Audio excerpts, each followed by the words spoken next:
वर्ग 10 यानी क्लास 10 में आज हम लोग चैप्टर 4 शुरू करने जा रहे हैं। इस चैप्टर में हमें द्विघात समीकरण के बारे में जानना और समझना है और इससे जुड़े हुए अलग अलग तरह के प्रश्नों का जवाब देना है। यह चैप्टर अलग अलग एक्सरसाइजेज में बटा हुआ है। इसमें से पहला एक्सरसाइज है 4.1। इसमें हम लोग सीखने जा रहे हैं किस चीज के बारे में, जरा इस बात को डिस्कस कर लें।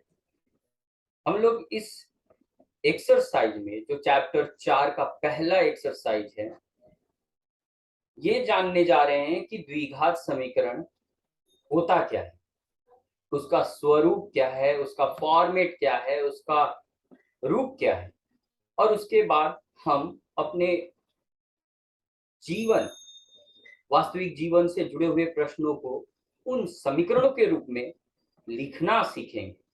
तो सबसे पहले हम लोग यहाँ द्विघात समीकरण की पहचान करेंगे।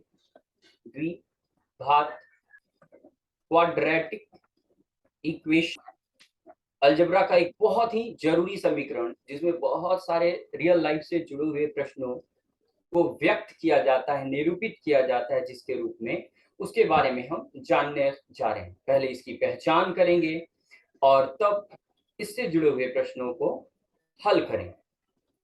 तो चलिए सबसे पहले पहचान, किस तरह के समीकरण को, क्योंकि अलजेब्रा में हम जानते हैं कि अलजेब्रा में बहुत तरह के अलग अलग समीकरण उपस्थित है और इसलिए उन अलग अलग समीकरणों की पहचान बहुत जरूरी है, क्योंकि उसी के आधार पर उसके हल का निर्णय लिया जाता है। हल के बारे में हम लोग तर्क वितर्क करते हैं, डिस्कस करते हैं, बहस करते हैं। ठीक है, तो पहचान है पहला।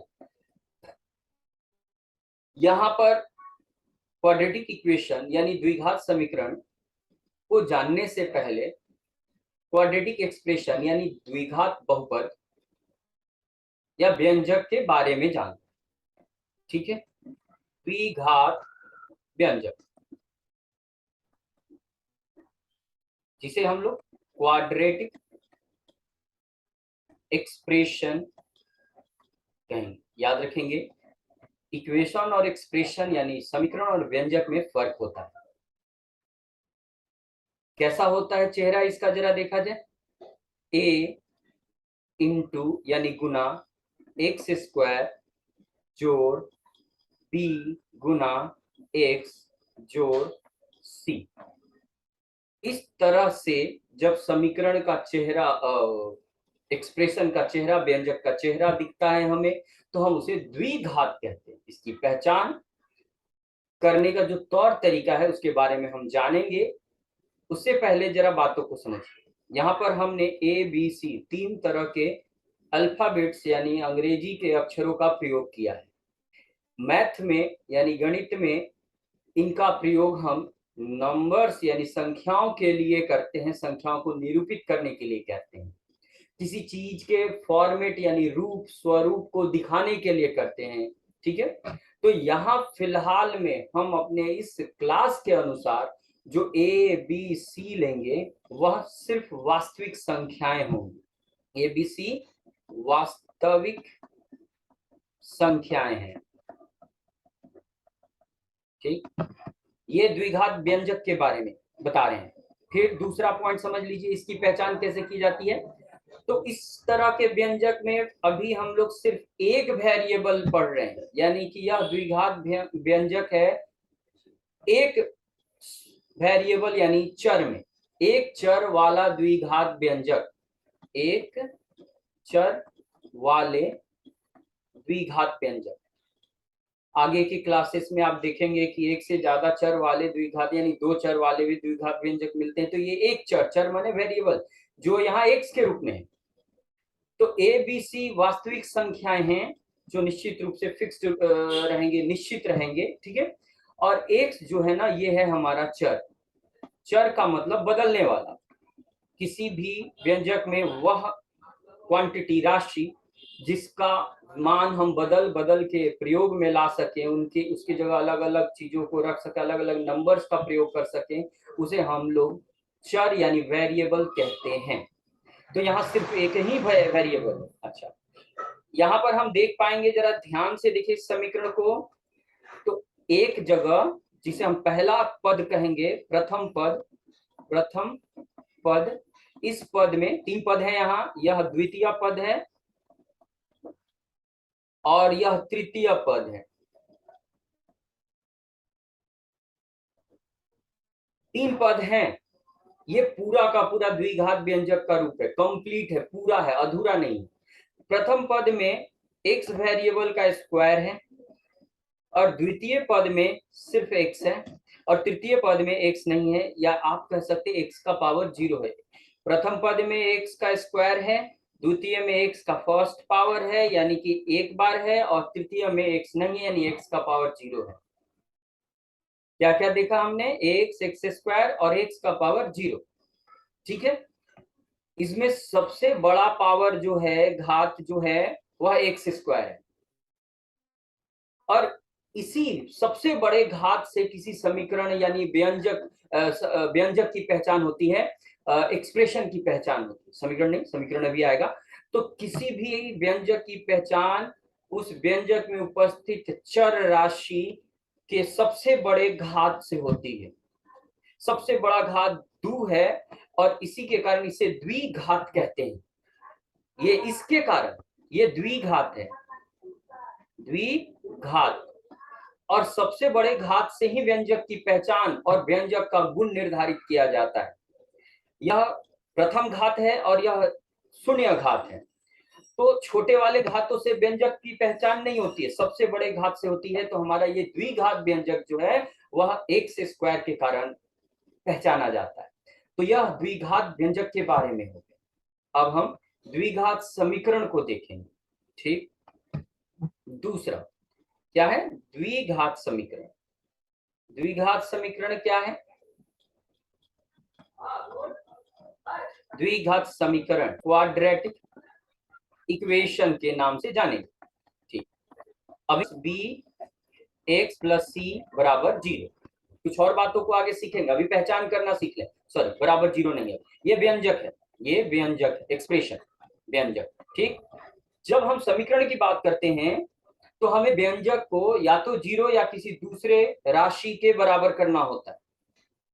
अगर हम द्विघात व्यंजक यानी a x square plus b x plus c को 0 के बराबर कर दें तो इसे द्विघात व्यंजक कहते हैं। याद रखिए कि द्विघात समीकरण कहते हैं, माफ कीजिएगा, द्विघात समीकरण। याद रखेंगे एक चीज और कि किसी द्विघात व्यंजक में सबसे बड़ा घात जो होता है उसके साथ वाला ये नंबर a, यह 0 नहीं होना चाहिए। बाकी b और c 0 हो या मत हो चलेगा। b 0 हो भी सकता है और 0 नहीं भी हो सकता है, c 0 हो भी सकता है और 0 नहीं भी हो सकता है, लेकिन a 0 नहीं होगा फिलहाल में।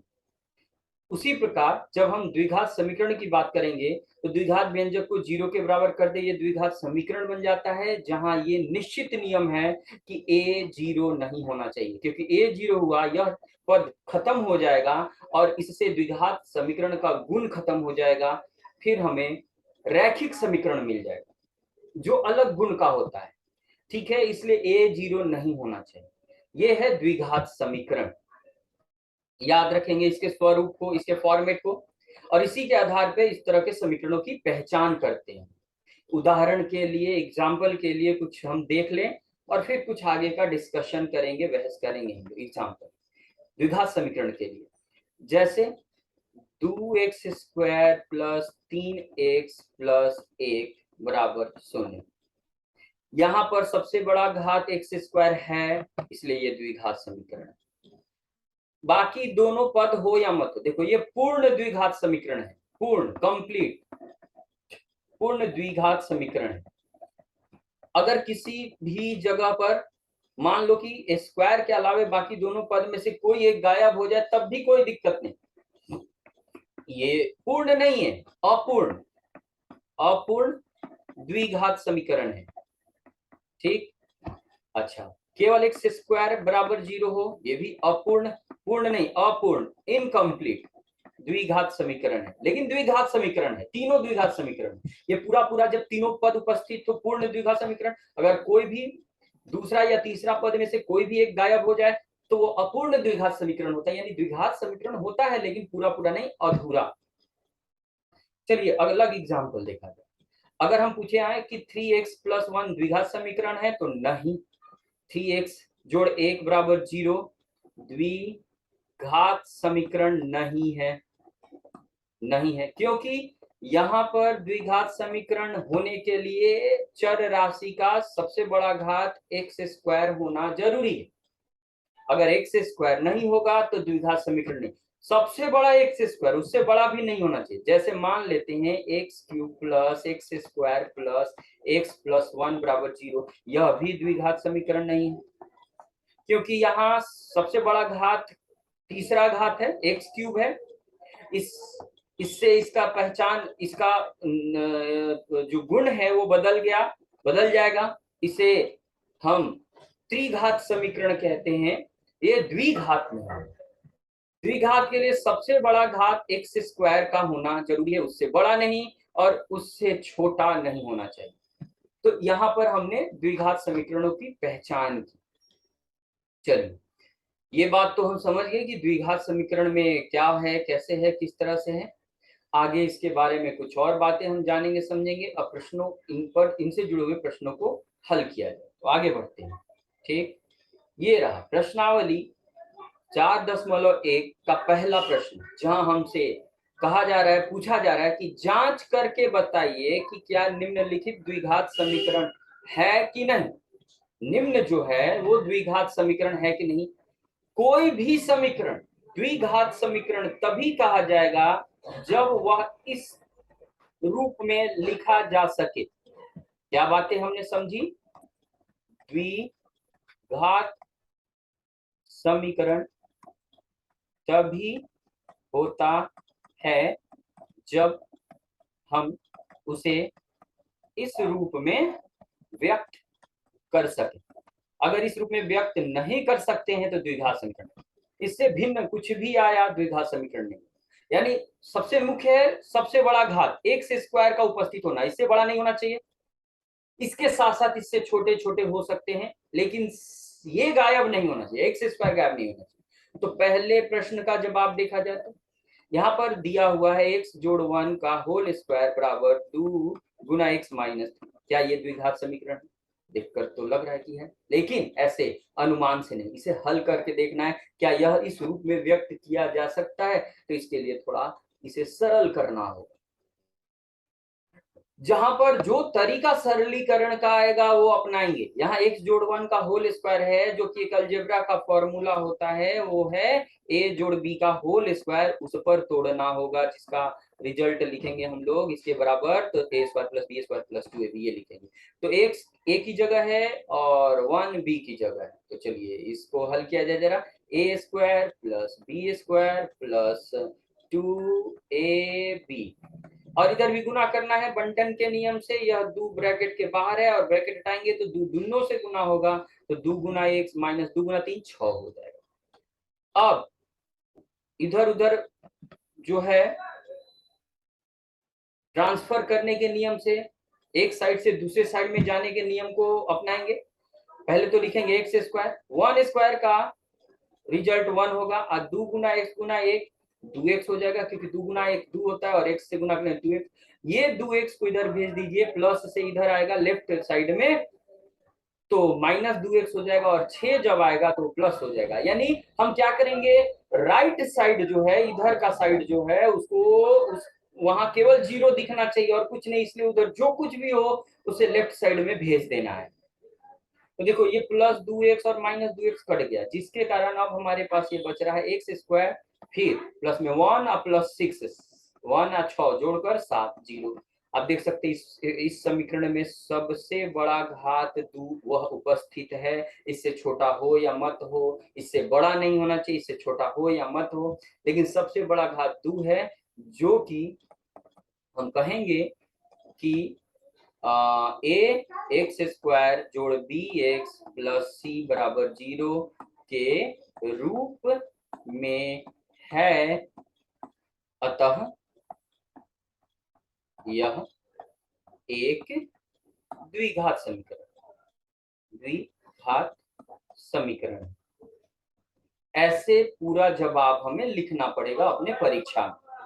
पहले अगर सीधा सीधा उस रूप में दिख जाए तो ठीक है, नहीं दिखे तो उसे सरल करके उसके रूप में बदलाव करके हम उस रूप को देखना चाहेंगे जो कि द्विघात समीकरण कहा जाता है। अगर वैसा आ जाता है तो द्विघात समीकरण है, नहीं आता है तो बात खत्म हो गई, द्विघात समीकरण नहीं। चलिए अब अगले प्रश्न को हल किया जाए। यहाँ पर दूसरा प्रश्न है, एक्स स्क्वायर घटाओ 2 गुना एक्स बराबर -2 ब्रैकेट में गुना में ब्रैकेट में 3 माइनस एक्स। अभी भी ये पूरा उस रूप में नहीं है, उस रूप को भूलना नहीं है। राइट साइड 0 रखना है और लेफ्ट साइड में सब चीज रहना चाहिए, राइट साइड में सिर्फ 0।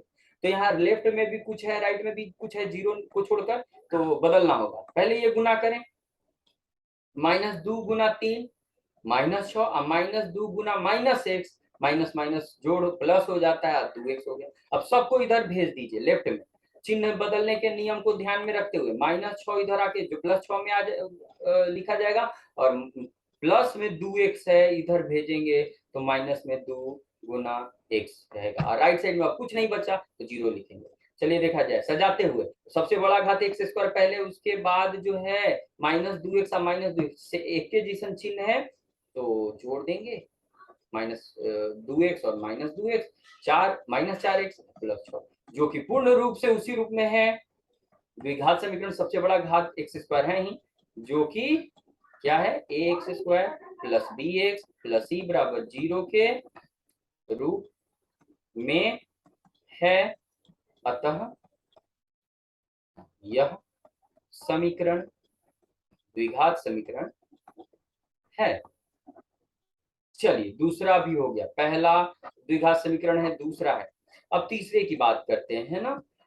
सेम तरीका से हम काम करेंगे। चलिए देखा जाए, दिया हुआ है x माइनस 2 ब्रैकेट में गुना x प्लस 1 ब्रैकेट में बराबर है x माइनस 1 ब्रैकेट में गुना x प्लस 3 ब्रैकेट।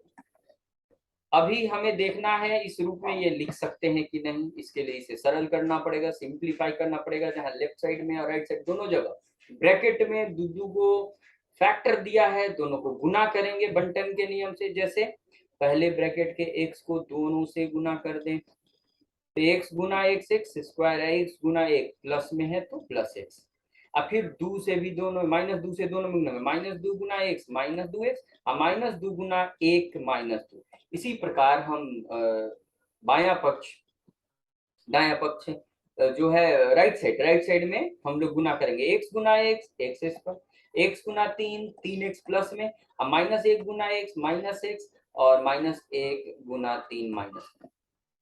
अब क्या करेंगे हम लोग, जो राइट साइड में दिख रहे हैं सबको लेफ्ट साइड में भेज दीजिए, अब फिर हल कीजिए बाद में एक के बारी।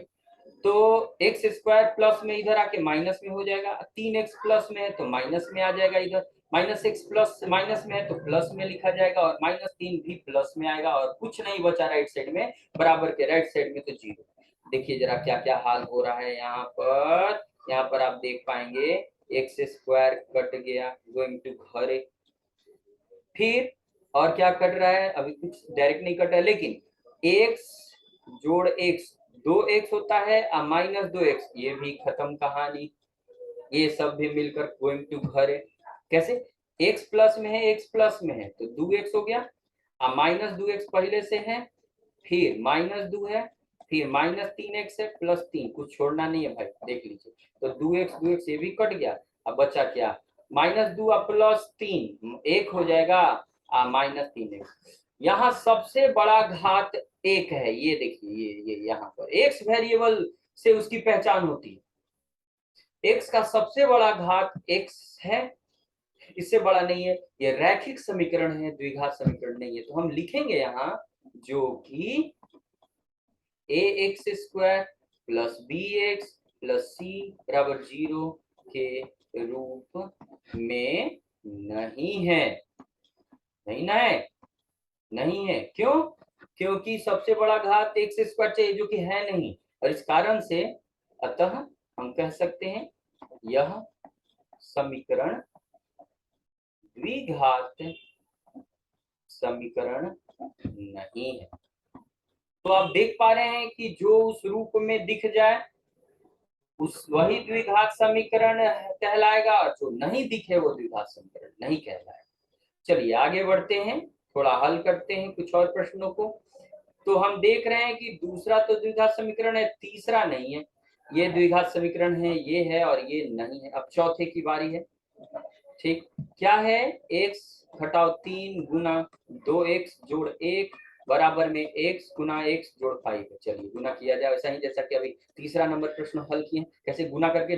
x गुना 2x, x गुना x स्क्वायर, और दुगुना है तो दुगुना x गुना 1 1x माइनस 3 गुना 2x माइनस 6x और माइनस 3 गुना 1 माइनस 3। इधर x गुना x स्क्वायर, x गुना 5 5x। अब जो राइट साइड में है बराबर के सबको लेफ्ट साइड में भेजा जाए।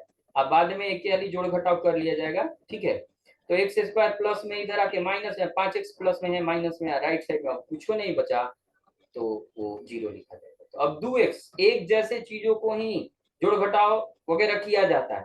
तो 2x स्क्वायर प्लस में माइनस एक्स स्क्वायर, तो दो में से एक घट गया तो एक्स स्क्वायर। ये x है, ये 6x माइनस में है, ये x प्लस में है, माइनस 5x है।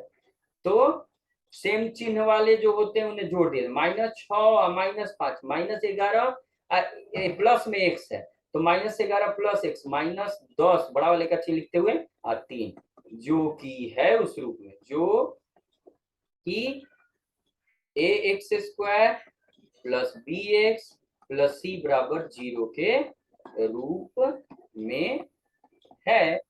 अतः आप कह सकते हैं निफिक्र होकर बिंदास कि यह समीकरण द्विघात समीकरण है। तो ये भी द्विघात समीकरण। आगे बढ़ते हैं, जरा कदम बढ़ाते हैं, कदम से कदम मिलाकर आपको भी आगे बढ़ना है। चलिए पहचाना जाए। 5 नंबर क्या है? बराबर के पहले यानी लेफ्ट साइड में ये दो गुणनखंडों का गुना है, और राइट साइड में भी वैसा ही है, और इसको भी उसी प्रकार से हल करेंगे, सरल करेंगे। 2x गुना x 2x square, 2x minus 3 6x minus में, -1 गुना x माइनस x, याद रखेंगे चिन्हों के साथ नंबर को बोलिए और गुना कीजिए। -1 गुना -3, माइनस माइनस प्लस हो जाता है, और 1 गुना 3 3। अब x गुना x स्क्वायर, x गुना -1 माइनस x, 5 गुना x 5x। बारी बारी से हर एक में पूरा करेंगे गुना को। फिर से वही काम, जो राइट साइड में है बराबर के सबको लेफ्ट साइड में भेज दीजिए और लास्ट में गुना भागा कीजिएगा। एक्स स्क्वायर माइनस में आएगा, माइनस है तो ये प्लस में आएगा, ये प्लस है तो माइनस में, और माइनस है तो प्लस में, और बराबर में कुछ नहीं, जीरो। तो अब देखिए 2x स्क्वायर में से एक एक्स स्क्वायर उल्टा चिन्ह है तो घटेगा, एक्स स्क्वायर बचेगा। -6 -1 -7 अब -5, एक जैसे चिन्हों वालों को पहले कर लेते हैं। अच्छा है, देखिए -x प्लस x कट गया, -6x -5x -11x, 3 और 5 जोड़ में ये। फिर से देख रहे हैं हम, जो कि क्या है, ax स्क्वायर जोड़ bx जोड़ c बराबर 0 के रूप में है। ठीक है, अतः हम कहेंगे यह समीकरण द्विघात समीकरण है। चलिए पांचवा भी पता चला द्विघात समीकरण। अब बारी है छठे की। देखा जाए तो क्या हाल चाल है छठे का? 6 नंबर क्वेश्चन। तो 6 नंबर में आइए, बराबर के पहले दिया हुआ एक्स स्क्वायर 3x प्लस 1, अब बराबर के बाद x माइनस 2 का होल स्क्वायर। तो बराबर के पहले तो हालचाल ठीक है भाई, पूर्ण रूप है, और केवल इसको देखकर द्विघात समीकरण है ऐसा बोलना मूर्खतापूर्ण काम होगा। पहले हल करेंगे पूरी तरह से, राइट साइड को 0 बनाना है, बाकी सबको लेफ्ट में भेजकर। अब देखिए इसको हल करेंगे तो a माइनस बी का होल स्क्वायर फॉर्मूला पर होगा, क्या है, a माइनस बी का होल स्क्वायर, जिसके बराबर लिखते हैं a स्क्वायर जोड़ b स्क्वायर माइनस 2ab। तो चलिए लिखा जाए तो a स्क्वायर यानी x square plus b square यानी 2 का स्क्वायर जो कि 4 होगा, माइनस 2ab -2ab -2a हो गया x, अभी हो गया 2, तो 2 गुना 2 4x। अब दोनों को लेफ्ट साइड में, सबको राइट साइड में, बराबर के राइट साइड में जो जो है सबको भेजो। एक्स स्क्वायर प्लस से माइनस में आ गया, 4 प्लस से माइनस में आ गया, और -4x माइनस से प्लस में आ गया। राइट साइड जीरो बनाकर देखिए क्या मिल रहा है आपको, उसके बाद आप आराम से बोल सकते हैं क्या द्विघात समीकरण है या नहीं। ये देखिए 3x 7 जोड़ 4x 7x हो गया, 1 -4 माइनस नहीं है क्योंकि एक्स स्क्वायर है नहीं, तो हम कहेंगे जो कि ए एक्स स्क्वायर, क्योंकि सबसे बड़ा घात एक्स स्क्वायर उपस्थित है ही नहीं, के रूप में क्या है कि नहीं, में नहीं है, अतः यह समीकरण द्विघात समीकरण नहीं है। चलिए भाई, इसकी भी पहचान हो गई और धीरे धीरे हौले हौले हम लोग आगे बढ़ रहे हैं। ये द्विघात समीकरण नहीं है। ओके, तीसरा भी पता चला था नहीं है। अब आते हैं सातवां। दो और प्रश्न हैं, चलिए देखा जाए। यहाँ दिया है बराबर के पहले x प्लस 2 का होल क्यूब, अब बराबर के बाद 2x एक्स स्क्वायर माइनस 1 गुना से। अभी देखिए यहाँ हमें एक फॉर्मूला यूज करना पड़ेगा जो अलजेब्रा में हमने पढ़ा है, बीजगणित में। a प्लस बी का होल क्यूब इसके बराबर होता है a cube plus 3a square B plus 3ab square plus B cube, ये होता है। तो बराबर के पहले यानी लेफ्ट साइड में, लेफ्ट पक्ष में हमें वो फॉर्मूला यूज करना है। a की जगह 1 से b की जगह 2 है वो रखते जाइए, एक ही जगह एक्स, तो एक्स क्यूब, तो एक्स क्यूब हो जाएगा ए क्यूब प्लस 3 ए स्क्वायर यानी एक्स स्क्वायर इंटू बी यानी 2 प्लस 3 ए की जगह एक्स और बी की जगह 2 का स्क्वायर करेंगे यहाँ, और प्लस बी क्यूब यानी 2 का क्यूब। चलिए लेफ्ट साइड हो गया। अब राइट साइड में 2x का एक्स स्क्वायर से गुना, 2x क्यूब और 1 से गुना, तो माइनस। चलिए अब देखा जाए हल करते हुए, एक्स क्यूब 3 गुना 2 6 एक्स स्क्वायर होगा यहाँ, और 2 का स्क्वायर 4 होता है, 4 गुना 3 करेंगे तो 12 हो जाएगा एक्स, और 2 का क्यूब 8 हो जाएगा।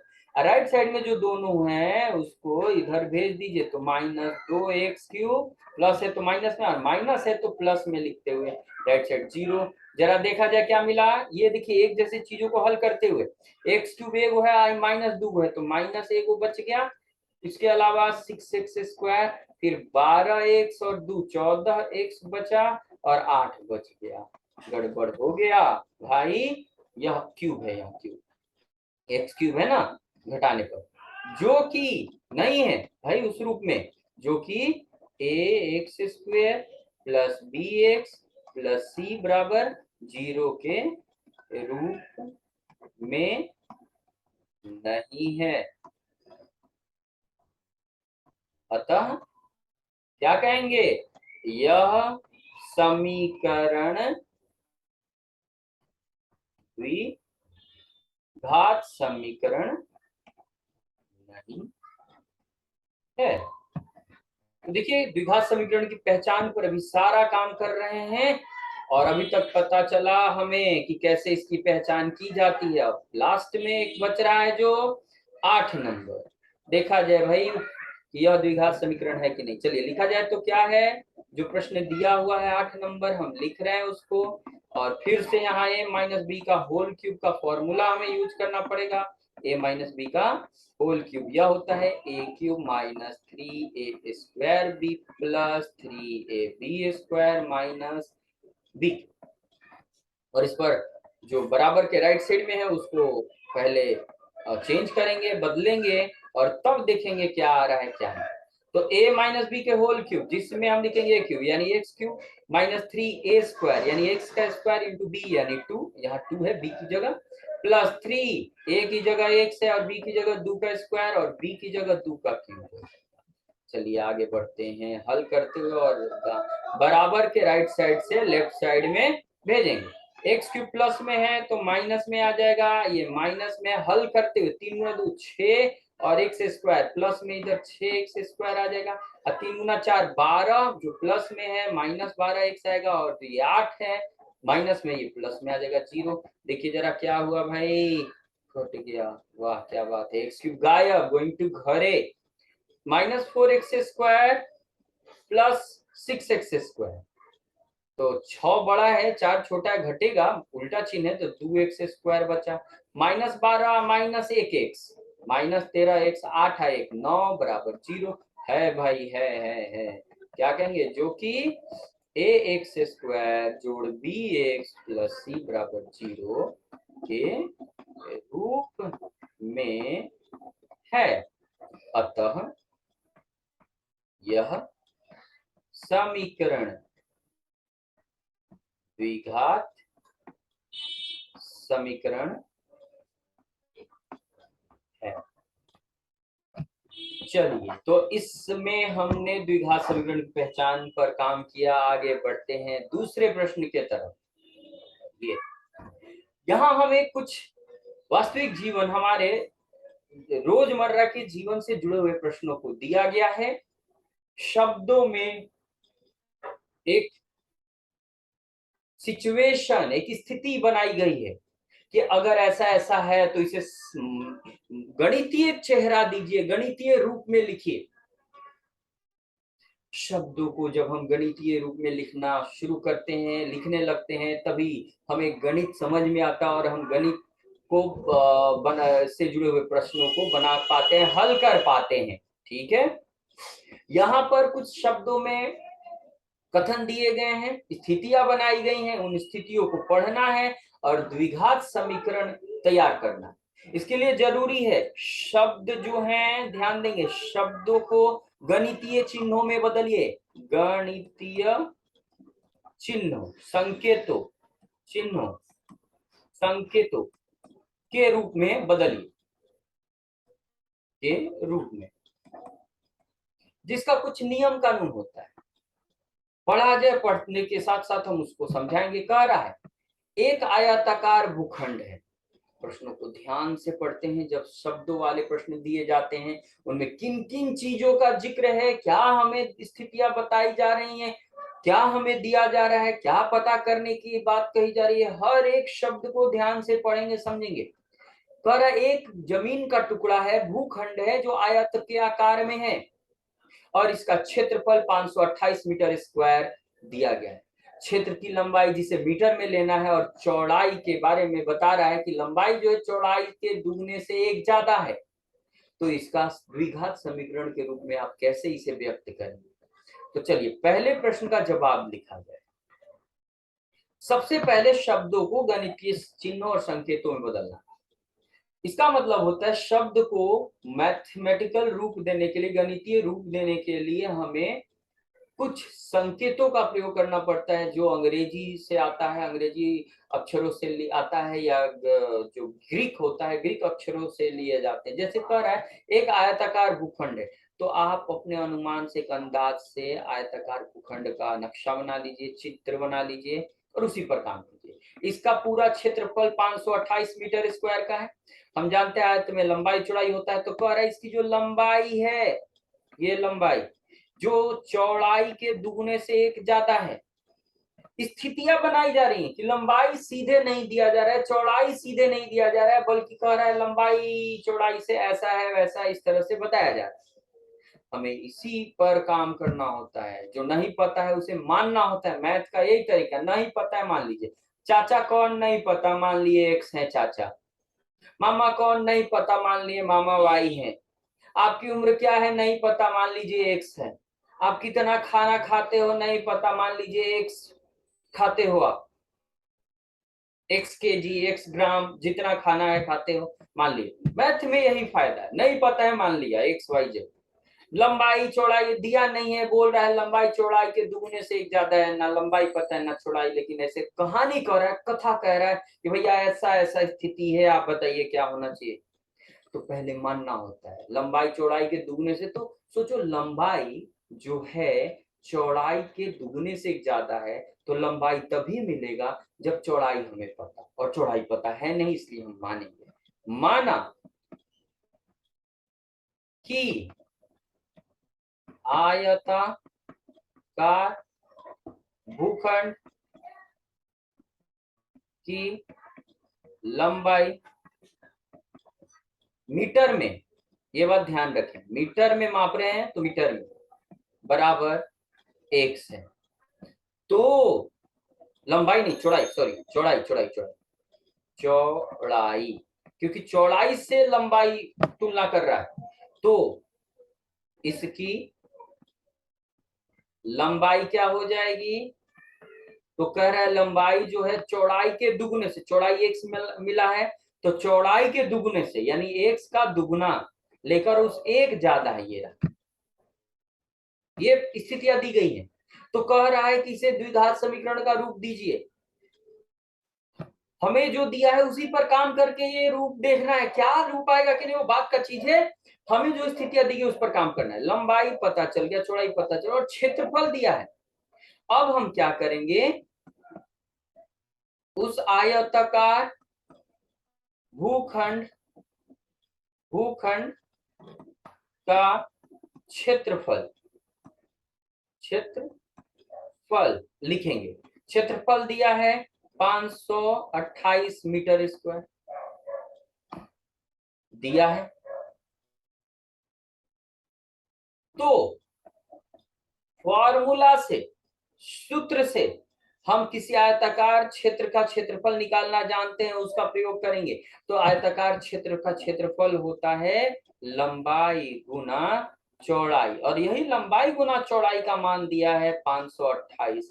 हम जो मीटर स्क्वायर उसको छोड़ेंगे, चाहे अगले कदम पे छोड़ देंगे, अर्थात आगे लंबाई कितना मिल रहा है भैया, 2x जोड़ 1 गुना चौड़ाई है x, और इधर ये 528 के बराबर। मीटर स्क्वायर दोनों तरफ से हटा दिया हमने, लिखना है तो दोनों तरफ, नहीं तो दोनों तरफ नहीं लिखेंगे। अब इसे हल कीजिए, 2x में x से गुना कीजिए, 2x स्क्वायर, और फिर 1 से गुना कीजिए x, 528 को इधर भेज दीजिए, और ये बन गया हमारा द्विघात समीकरण। कह रहे हैं ना द्विघात समीकरण के रूप में लिखे, तो यही हमें पता है। तो हमारा जो आयताकार क्षेत्र है उसका लंबाई चौड़ाई इस द्विघात समीकरण को संतुष्ट करे, ये बनाया हमने। चलिए अगला देखा जाए कैसा द्विघात समीकरण। द्विघात समीकरण है ना भाई, x स्क्वायर है सबसे अधिक घात। चलिए देखते हैं दूसरा। इस बार क्या, दो क्रमागत धनात्मक पूर्णांकों का गुणनफल दे रहा है 306। धनात्मक पूर्णांकों को जरा पहचानिए भैया, इसे पॉजिटिव इंटीजर्स कहते हैं। किसे कहते हैं, तो प्रकृत संख्याओं को धनात्मक पूर्णांक कहते हैं। ये है धनात्मक पूर्णांक, 1 से शुरू होकर अनंत तक। पर दो लगातार क्रमागत धनात्मक पूर्णांक का गुणनफल लेना है। क्रमागत कौन सा नहीं पता, गुणनफल 306 आना चाहिए। क्रमागत का मतलब जैसे 1 है तो 2, ये दोनों क्रमागत हो, 2 है तो 3 क्रमागत, 3 है तो 4 क्रमागत, 3 और 4, 4 और 5 क्रमागत हो गए। हमें पता ही नहीं कि कौन से दो क्रमागत पूर्णांकों को गुना करने पर 306 आ रहा है, तो हम मानेंगे।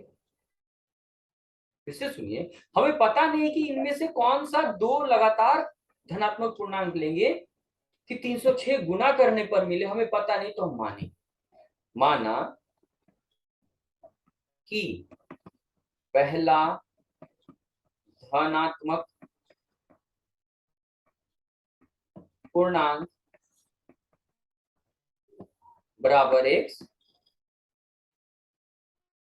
है, तो बराबर ना देके हम लिख सकते हैं, तो क्या हो जाएगा दूसरा। यहीं पर आपके ज्ञान का परीक्षा है, ज्ञान की परीक्षा। दूसरा धनात्मक पूर्णांक क्या हो जाएगा, आपकी जानकारी की परीक्षा है भाई। क्या आप जानते हैं कि दूसरा कैसे लिखे, अगर पहला पता है तो पूर्णांक क्या होगा, तो ध्यान से लिखे। मान लो हम पहला धनात्मक पूर्णांक 3 लेते, दूसरा क्या होगा 4।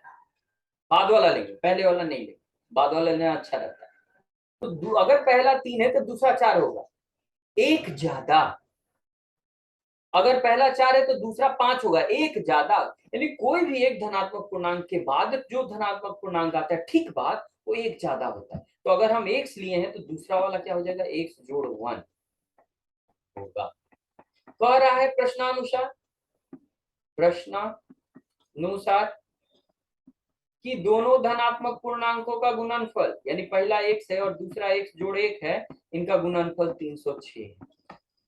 तो अर्थात इसे हम लिख सकते हैं गुना करके एक्स स्क्वायर जोड़ एक्स और 306 को इधर भेज दिए। ये द्विघात समीकरण थे जो कि कह रहा था करने के। हो गया हमारा काम। चलिए तीसरे प्रश्न का जवाब देखा जाए। रोहन की माँ उससे 26 वर्ष बड़ी है, वर्ष बड़ी है। उसकी आयु जो वर्षों में लेंगे का गुणनफल अब से 3 वर्ष पश्चात 360 हो जाएगी। हमें रोहन की वर्तमान आयु बता। याद रखें जो भी आयु के बारे में हम किसी प्रश्न को हल करेंगे और आयु का जिक्र हो तो याद रखेंगे हमें ये समझना पड़ता है वर्तमान आयु, जो आयु बीत चुका है उस आयु, या जो आने वाला है उस आयु, किसका जिक्र है और किसको लेके चलना। सामान्य तौर पे ये काम वर्तमान आयु पर से शुरू होता है। वर्तमान आयु मान लेंगे और अगर भूतकाल की आयु की बात कर रहे हैं, गुजरे हुए समय की आयु की बात कर रहे हैं तो हम घटा कर जाएंगे, और अगर आने वाले समय की आयु की बात कर रहे हैं तो जोड़ देंगे। जाहिर सी बात है अभी जो भी उम्र है तो आगे आने वाले समय में आपकी उम्र बढ़ेगी तो जोड़ेंगे। और पीछे उम्र की बात करें कि आज से 4 साल पहले मान लीजिए आप 20 वर्ष के और आज से 4 साल पहले की आयु पूछी जाए तो 4 साल घटाना होगा ना उसमें। तो हम यहाँ जो भी मानेंगे 4 साल पहले। रोहन और उसकी माँ की आयु का जिक्र कर रहा है। रोहन की माँ उससे 26 वर्ष बड़ी है। रोहन की माँ का आयु नहीं दे रहा है, रोहन का भी आयु नहीं पता है, लेकिन कह रहा है कि रोहन की माँ की आयु जो भी हो रोहन से 26 वर्ष ज्यादा है। तो रोहन की आयु से तुलना हो रही है, इसलिए मान लेंगे, माना कि रोहन की वर्तमान आयु x वर्ष है। तो उसकी मां की आयु क्या हो जाएगी, आयु 26 वर्ष बड़ी है ना, तो रोहन की आयु में हम 26 जोड़ देंगे तो उसकी मां की आयु निकल जाएगी, होगी। ठीक। अब क्या कह रहा है कि दोनों के आयु का गुणनफल, तो प्रश्न कह रहा है जैसा उसका काम करे तो प्रश्नानुसार रोहन की वर्तमान आयु x है और माँ उससे 26 वर्ष बड़ी है, तो जाहिर सी बात है मान लो कि रोहन की आयु 20 वर्ष है, माँ 26 वर्ष बड़ी है, तो 20 में 26 जोड़ देंगे यानी 46 वर्ष, वो रोहन की माँ की आयु हो जाएगी। उसी तरह से हमने x माना है तो x में 26 जोड़ना पड़ेगा। खैर दोनों के आयु का गुणनफल जो कि कितना है 360 है। अर्थात इसे हम थोड़ा हल करके लिखें तो x गुना एक्स स्क्वायर और 26 गुना एक 26 एक्स और 360 को भी इधर भेज दें, ये द्विघात समीकरण तैयार हो गया। चलिए एक और प्रश्न है उसको हल करके खत्म करते हैं। इस प्रकार हम द्विघात समीकरण दिए गए स्थितियों के अनुसार बनाते हैं और बड़ा ध्यान से इस तरह के प्रॉब्लम को कैसे सॉल्व किया जाए, हल किया जाए, ये समझना जरूरी हो जाएगा आपके लिए। एक रेलगाड़ी 460 किलोमीटर की दूरी समान चाल से तय करती है। यदि इसकी चाल 8 किलोमीटर कम होती तो यह उसी दूरी को तय समय से 3 घंटे अधिक तय करने में लेती। तो रेलगाड़ी की चाल बताइए क्या। पर है कोई रेलगाड़ी, वह एक जगह से दूसरी जगह जिनके बीच की दूरी 480 किलोमीटर है, एक जगह से दूसरी जगह जा रही है रेलगाड़ी जिसके बीच की दूरी 480 किलोमीटर।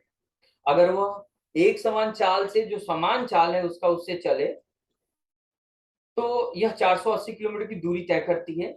और अगर वह 8 किलोमीटर प्रति घंटा कम के चाल से चले तो उसके जो पहले की चाल थी, जिस चाल से वो चलती थी, कम कहने का मतलब है कि उसकी चाल पहले कुछ थी और उससे अब 8 किलोमीटर प्रति घंटा कम चलनी है। पहले क्या चाल थी नहीं बता रहा है, तो नहीं बता रहे, ठीक है मान लेंगे। माना रेलगाड़ी की वास्तविक चाल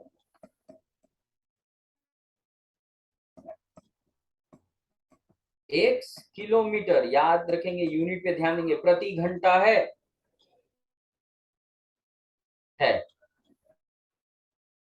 तो x किलोमीटर प्रति घंटा के चाल से अगर 480 किलोमीटर की दूरी तक करनी है तो उसमें कितना समय लेगा। तो इस चाल से 480 किलोमीटर दूरी तय करने में लगा समय। आपको याद होना चाहिए, चाल की परिभाषा से चाल के बारे में जानते हैं क्या होता है। चाल बराबर होता है दूरी बटे समय, और हमें समय अगर निकालना है तो समय बराबर हो जाएगा, समय को उधर और चाल को इधर भेज दीजिए, चाल की जगह समय, समय की जगह चाल, तो दूरी बटे चाल, ये फॉर्मूला होगा। तो समय बराबर हो जाएगा दूरी बटे चाल। दूरी 480 किलोमीटर, चाल है 1 किलोमीटर प्रति घंटा, इतना घंटा समय लेगी। अब नई चाल क्या है? अब नई चाल जो है वो पहले वाली चाल से 8 किलोमीटर प्रति घंटा कम है। तो नई चाल है x में से जो पहले की चाल थी कम है, कितना 8 किलोमीटर, तो उतना घटा देंगे। तो इस नई चाल से चलने उसी दूरी को तय करने में नई चाल से 480 किलोमीटर की दूरी तय करने में लगा समय। तो दूरी बटे चाल होता है, दूरी 480 है और ये हो गया x माइनस। हमने दोनों में समय क्यों निकाला? क्योंकि यहाँ समय का फर्क दे रहा है भाई, तो समय पे काम करना है। हमने सामान्य चाल से, जो उसका वास्तविक चाल था, रेलगाड़ी की वास्तविक चाल थी, उस चाल से वो कितनी, उस दूरी को तय करने में जो समय ले रही है वो पता कर लिया, 480 बटे x घंटा। अब नए चाल से उसी दूरी को तय करने में समय लेगी जो, तो कह रहा है कि चाल चूंकि कम हो गई तो समय बढ़ जाएगा ना, यानी जो बाद में नई चाल से समय ले रहा है वो ज्यादा है। तो प्रश्नानुसार क्या लिखेंगे हम कि जो नए चाल से समय ले रहा है, क्योंकि चाल कम होगी, धीरे चल रही, तो धीरे चलेगी तो ज्यादा समय लेगी, तो ये समय ज्यादा है में से घटा देंगे ये समय जो पहले के चाल से थी, तो ये घंटे में 3 घंटे का फर्क हो जाता है। अब इसी को हल करना, 480 कॉमन ले लीजिए, 1/x माइनस 8